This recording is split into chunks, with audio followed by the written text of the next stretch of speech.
So you have to get control of the way and change the way that you're thinking and you work and you deal with your never ending list of responsibilities and to-do lists, right? We're always going to have too much on that list. So this helps you change the way that you break down that list. It helps you with how you prioritize that list. And it's ultimately going to help you be able to prioritize the things that are going to make the biggest impact on your life. Welcome. This is the Hot Real Estate Investing Podcast, a podcast dedicated to helping others through real estate investing. Our hosts interview guests from all aspects of real estate investing who generously share valuable experiences and advice. Whether you're starting out or an experienced investor, this is the show for you. Hello, and how's it going? Welcome to the Hot Real Estate Investing Podcast, where we focus on the mindset, motivation, and methodologies of successful real estate investors. My name is Travis Shelton, your host, and today we're going to talk about an important subject, and that's the subject of procrastination. Do you procrastinate? Well, we all do, but imagine if you could procrastinate selectively. Imagine if you were able to not procrastinate, how much more you would get done. Do you ever tend to ask yourself, why is it that others achieve so much more or get so much more done than me? Well, in today's episode, I'm going to give you some pearls and some tips and tricks on how you can improve your procrastination. And we're going to review and kind of talk about a book called Eat That Frog that has been really instrumental in teaching me some techniques and tips to be able to overcome my own procrastination. So if you want to get more done rapidly and you want to enrich your life, investing and your personal life, definitely tune in and keep listening. All right, so Eat That Frog, all right? This is a book by Brian Tracy. It specifically says right on there, 21 great ways to stop procrastinating and get more done in less time. All right. And who wouldn't want that? All right. So on today's episode, we're going to talk about what Eat That Frog is all about and what the heck Eat That Frog even means, why you should read this book. Okay. And I'm going to teach you a millionaire habit at the end. So you're going to want to tune in to the entire episode to learn a millionaire habit. All right, so let's deep dive in. All right, what the heck is Eat That Frog? What does that mean? I wore green today to try to signify a frog, but this book is all about time management, personal productivity, and it provides you actionable tips and techniques so you can implement these right away and you can get better, faster results than you traditionally would really in any avenue of life that you're trying to pursue a goal or you're just trying to get something done. All right. So when I say eat that frog, what does that mean? Okay.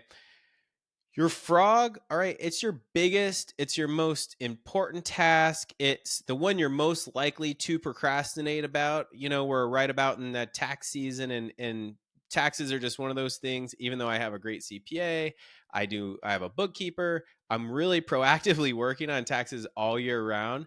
It's just one of those things that I tend to procrastinate about. I tend to wait to the last minute to fill out my tax organizer, to get all my documents together, because I just have so many different businesses and so many needs that's one of those things that I tend to procrastinate on. And so every day you want to really approach that day by eating your biggest, ugliest frog first. And so the task that can have the greatest impact on your life and the results right now, that's your frog. Okay. And there's really two rules when you're thinking about eating that frog. All right. Number one, if you have two frogs, okay, so you have two really important tasks you need to get done that day, start with the ugliest first. So the one that's going to make the biggest impact, the one that, you know, is the most daunting, the one that you probably want to procrastinate the most with, start with that one. Okay. And second rule of eating that frog is if you have to eat a frog, okay, it doesn't pay to wait around and sit at it and look at it for a long time, right? If I have to get taxes done, there's no reason that I need to sit there and look at all my documents and keep, consternating over whether I want to start or not. It's just like as soon as I start, I get it done, but I'll sit there and I'll wait and I'll procrastinate over it for weeks, maybe before just getting it done. So again, two easy rules: eat the ugliest frog first, okay, and two, don't sit there and look at it, just get it done. All right. So this book, and one of the things I like the most about this book, okay, is number one, I used to give it to almost all my residents. It was the first thing I would give them in their residency, because as a resident, you're working 60, 70 hours a week. You're getting paid really low fees, and you're doing more than almost any other person in the healthcare system, right? You have to learn, you have to practice, and have all kinds of projects and all kinds of responsibilities in addition to just your day-to-day work. And so what I tended to always find were my residents and fellows and educators were always the most busy. And because of that, they tended to procrastinate on some of their biggest projects, right? That end of year project, some of the things that meant the most, because they had so many different tasks and so many things to get done every single day. And so I would give them this book, and I'd make sure that they read, only about a chapter a week, right? Every chapter in here is like 2 to 3 pages. So super, super easy. Okay. And I'm getting a little bit ahead of myself. So, so again, what is Eat That Frog? We talked about it. We talked about the 2 rules of Eat That Frog, and what Eat That Frog is all about: time management, personal productivity, and tips and tricks. All right, let's move on to subject number 2. Why? Why should you read Eat That Frog? Okay, by Brian Tracy. Okay. Now, there's different reasons why people procrastinate. All right. And there's different reasons for procrastination.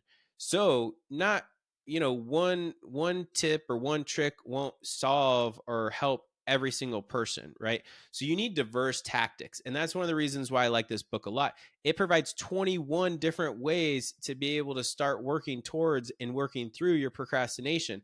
So you're going to find what works best for yourself, right? So of these 21, maybe a few of them don't work for you. Maybe some of them, do really work for you. And what I've learned is the more I read it, and this is one of those annual books I'll read, I'll pick up different little golden nuggets and different things that might work for me currently, or that were working for me. And I forgot that I was doing that method of getting more stuff done. And then all of a sudden, I'm kind of on this highway, super highway, where all of a sudden I'm remembering all these tips and tricks to be able to get more stuff done.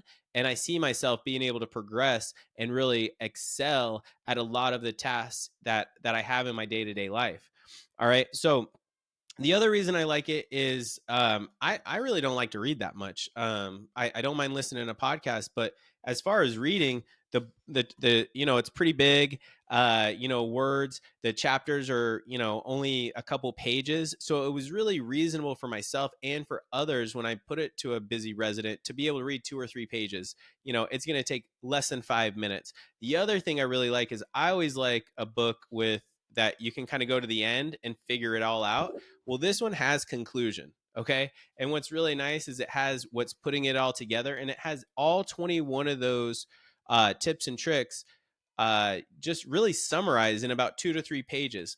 So the first thing I would do with residents and people, I'd say go to the back. There's 21 right there. It's going to take, we would read them together, because it would take literally 2 to 3 minutes to be able to read those 2 to 3 pages and say, hey, which one of those resonates with you the most? Now go to that chapter and start that chapter first. Okay. And so you can do the same, right? I don't expect you, and it's 100 pages. It's probably the easiest book you can ever read. You can go to, and it's available on Audible.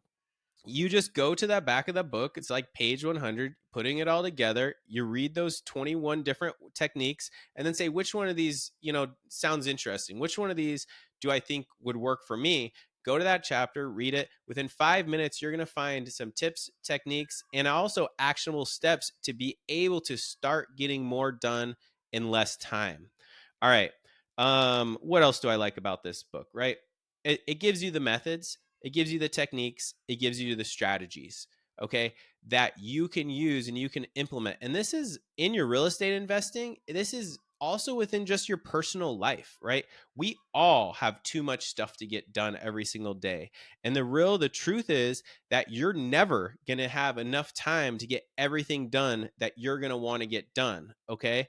So, and that's fine, right? So you have to get control of the way and change the way that you're thinking and you work and you deal with your never ending list of responsibilities and to-do lists, right? We're always going to have too much on that list. So this helps you change the way that you break down that list. It helps you with how you prioritize that list. And it's ultimately going to help you be able to prioritize the things that are going to make the biggest impact on your life, which is obviously going to be the things that are going to move you the most forward in your life. And so that kind of is a good transition because again, you're never going to get caught up. Okay. I've never been caught up, I feel like, in my entire life. Every time I'm like, oh, I'm about to get caught up, something else happens, right? Another opportunity comes.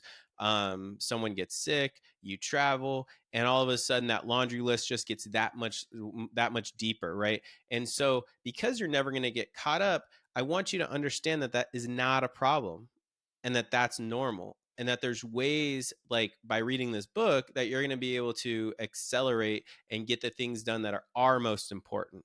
Okay. And that's a really good way because you're not going to ever get caught up to lead to what you guys have been waiting for, right? And that's the millionaire habit I'm going to share with you right now. All right. You guys ready?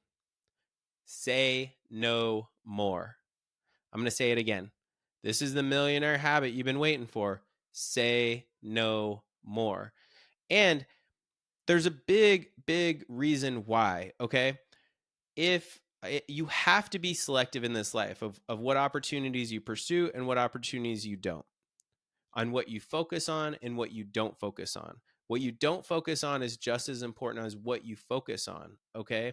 And I love this story. I tell it all the time. And you basically put Warren Buffett and they put I forget, Microsoft guy, Bill Gates, in two different rooms. And they asked them both independently, what is the number one key to your success? And they both didn't know what each other were going to answer, but they both said focus. And they further went on to say, it's because we say no a lot. I don't go on those vacations. I don't go golfing. I don't do this other entrepreneurial opportunity. I don't look at these other investment strategies. They focus on what they know. They focus on what they love. They focus on the things that they are really passionate about. And that's why they have been so successful. So the millionaire habit is to say no more often, because when you do, and you do say no more, okay, you're going to have more time to read. You're going to have more time to listen. You're going to have more time to do the things that are most important to you, okay? Like connect with friends, connect with family, work on your goals, all right? And ultimately love life, okay? You're going to have more time to do the things you love in less time, and you're going to love life more by saying no more, okay? So say no to the things that are not as important, right? Use this book to be able to figure out, how do I classify those things in my life and on my to-do list so that I am focusing on those most important things. And you do that by eating that frog, right? Identify what is the thing that's going to move you the furthest. What is that thing you've been avoiding? Is it taking that first step and buying your first real estate investment? Is it, saving the money? Is it trying to figure out where you need to go and what is the next step in your life? Well, do it. All right. Just do it. Right. That's Nike. So there's a reason, and it's really powerful message. And that's what Eat That Frog is all about. All right. So today we talked about, what Eat That Frog is all about. We talked about why you should read the book and how easy it is to read the book and how you can literally read this book probably in a couple of hours, but it's got a cheat sheet that you can get to right at the back to be able to start learning some of these tools and techniques. All right. And you learn the millionaire habit of how and why you should say no more. All right. Now we all procrastinate. I procrastinate more than probably 99% of the people out there, okay? But what you can do is start learning on how you can procrastinate a little bit smarter, a little bit more selectively, and how you can pick the things that are the most important for you and your investing career. I really hope that this helped. I really suggest that you pick up this book and you read it when you get a chance, and commit to taking action today to move your investing forward. Take care and God bless.